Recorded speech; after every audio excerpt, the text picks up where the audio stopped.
Welcome on this Monday as we continue our sermon series, Awaken the Fire Within.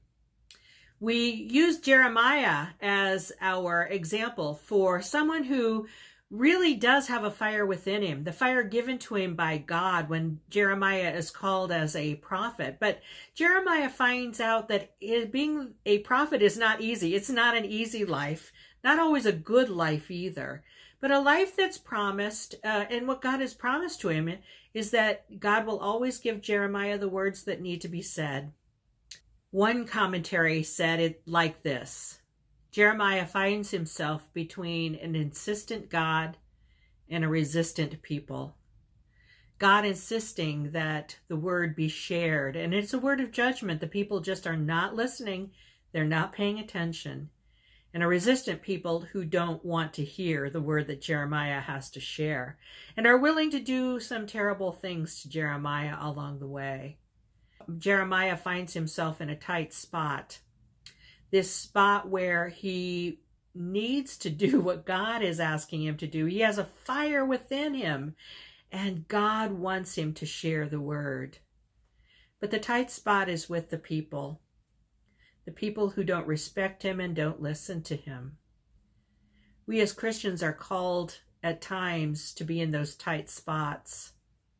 We are called by an insistent God who wants us to share words of justice and mercy and peace and love.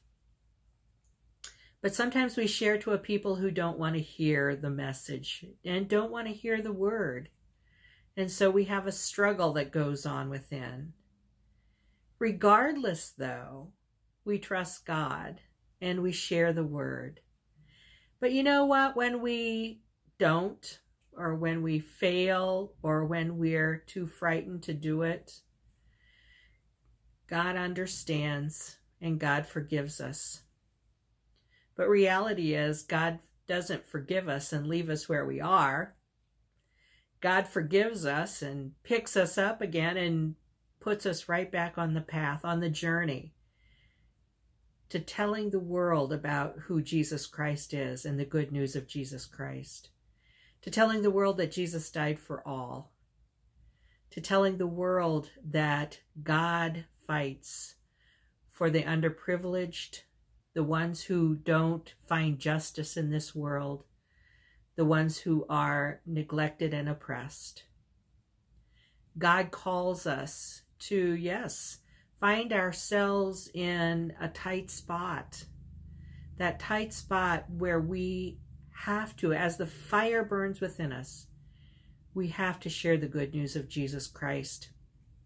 But we have to share the good news of Jesus Christ in that Jesus died for all. We do that trusting that God gives us the words to say and gives us the ability to say them.